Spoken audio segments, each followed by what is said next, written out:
اور بل عمومی طور پر بھی انسان کو اپنی وصیت لکھی ہونی چاہیے. رسول صلی اللہ علیہ وسلم کی حدیث میں آپ نے فرمایا انسان کے اوپر، مومن کے اوپر 2 دن ایسے نہ گزرے، 2 راتیں غالباً، کہ اس نے وصیت نہ لکھی ہو. اب لوگوں کو معاف کر دیں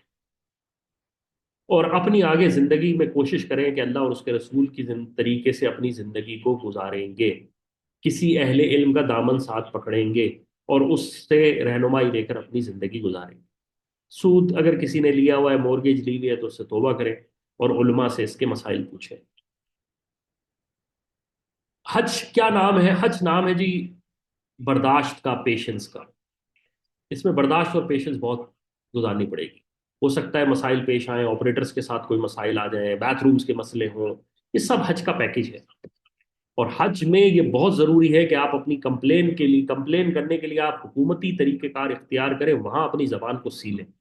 آپ جو طریقہ گورنمنٹ نے دیا ہے اس کے طریقے سے انوالو کریں. لاسٹ ایئر ایک صاحب نے حج کیا، ان کے حج میں پرابلمس تھیں، انہوں نے کمپلینس کی، ان کمپلینس کی بیسس پر ان کے پیسے ان کو کچھ ریفنڈ ہو گئے. لیکن اس وقت ہنگامہ کرنا، اس وقت ایک ریشنل اپروچ اختیار کرنا، یہ حج اور حاجی کے منافع کے طریقے کے کار نہیں ہے. ہم اللہ کی طرف سے آئے ہیں. میں نے لوگوں سے سنا ہم نے اتنا پیسہ دیا ہے. میں آپ کو بتا رہا ہوں اورنگزیب عالمگیر ساری بادشاہت اس کے پاس تھی، وہ تک حج نہیں کر سکتے. تو ہم اور آپ کس کھیت کی مولی؟ دو اور استغفار بہت کریں. مسائل میں نہ پڑھیں. مسائل سے کہ پریشانی سے دور رہیں، کنفیوژن سے. یہ مسائل اہل علم کا کام ہے، ان سے پوچھ لیجئے اور ان سے پوچھ کے ہم اپنی طور پر پوری کوشش کریں گے آپ کو فل ایکوپڈ کرنے کی ان تمام مسائل سے. جو اختلاف ہو، اختلاف کو چھوڑ دیجئے، سننا اور نفافل کا اہتمام کریں. جس چیز کو حج پہ بچنا ہے، میں نے کہا، پر ایونچلی کمپلینس نہیں کرنی، پرفیوم سے بچنا ہے. ایک بہت سیلفیز سے بچیں. وہاں لوگ ویلاگ شروع کر دیتے ہیں، بلاگ شروع کر دیتے ہیں. یہ ہم حج کے لیے آئے، یہ حج کرنے آئے ہیں ہم اللہ کے. ہزاروں لوگ موویز بنا رہے ہیں، گورنمنٹ کی طرف سے پوری براڈ کاسٹنگ ہو رہی ہے. میری آپ کی براڈ کاسٹنگ سے کوئی فرق نہیں پڑے گا. اپنی نفس کو ہم نے کنٹرول کرنا. ان نیسیسری ڈیبیٹس اور ڈفرینس آف اوپینین سے بچیں. اللہ رب العزت آپ حضرات کا حج قبول فرمائے. یہ میرا واٹس ایپ نمبر ہے. آپ حضرات کوئی مسئلہ ہو حج کے درمیان میں، مسائل کے حوالے سے، کیونکہ 6-8 سال سے مسائل کی سیشنز کرتا ہوں، تو مجھے مسائل کا اندازہ ہے. میں اسی وقت بتا بھی دیتا ہوں. گروپ بھی ایک ہے ہمارا فور یہ مسائل کا، تو اس میں ہم ان مسائل کو فوراً کے فوراً بتا بھی دیتے ہیں. مجھے اللہ کی ذات سے اس بات کی امید ہے کہ اللہ تعالیٰ یہ حج، یہ سیشن آپ کے کام آئے گا اور اس سیشن سے آپ کو فائدہ ہوا ہوگا. اگلے جو سیشنز ہیں وہ اب حج سے ریلیٹڈ ہوں گے اور حج کی مناسبت سے ہوں گے. اللہ رب العزت آپ حضرات کا حج قبول فرمائے اور آپ حضرات کو اور مجھ کو بھی رسول اللہ صلی اللہ علیہ وسلم کی سنتوں پر عمل کرنے کی توفیق عطا فرمائے. اب اگر کوئی سوال ہے، جو کہ بنیادی طور پر اس سیشن میں ہونا نہیں چاہیے، یہ ہسٹوریکل سیشن ہے، لیکن اگر کوئی سوال ہے تو ریز کر لیجئے، لیکن اسی سیشن سے ریلیٹڈ ہو، کوئی اور بات اس کے علاوہ نہ ہو. تو اگر اسی سیشن سے، یہ میرا نمبر ہے آپ حضرات کے سامنے آ رہا ہے. جو ایڈمنسٹریٹو بکنگز کے ایشوز ہیں وہ سر آپ دوسرے ایڈمنسٹریٹر سے پوچھیے. میرا تعلق ان مسائل اور ان کلاسز کو کنڈکٹ کرنا ہے. بہت سارے لوگ مجھے کانٹیکٹ کرتے ہیں. اب میری ایونچولی آفس میں بعض اوقات میں نہیں فون جواب دے پاتا، تو یہ جو میں سارا کام کر رہا ہوں اس میں میرا کوئی کمرشل بینیفٹ نہیں ہے. یہ سارا کا سارا کام ایک کوشش ہے کہ لوگوں کے حج بہتر ہو جائے، اس لیے ہے. تو ایڈمنسٹریٹو جو آپ کے حج کے ایشوز ہیں وہ آپ ان حج آپریٹر سے پوچھیے. میں اس بارے میں بری الذمہ ہوں، مجھے اس کا بارے میں نہیں اندازہ بالکل کہ کیا ہو رہا ہے. کچھ معلومات ہوتی ہے وہ بتا دیتا ہوں، لیکن باقی معلومات نہیں. اللہ رب العزت آپ کا حج قبول فرمائے. اس کی ریکارڈنگ انہی گروپس پر شیئر کر دی جائے گی. اور اگر حضرات جو فقہ مسائل کے گروپس میں جوائن کرنا چاہتے ہیں وہ مجھے میسج کر دیں، میں آپ کو بھیج دوں گا. السلام علیکم ورحمۃ اللہ. جی شکیل صاحب آپ کچھ پوچھ رہے تھے، میں آپ کو ان میوٹ کر دیتا ہوں. میں پہلے ریکارڈنگ آف کر دوں.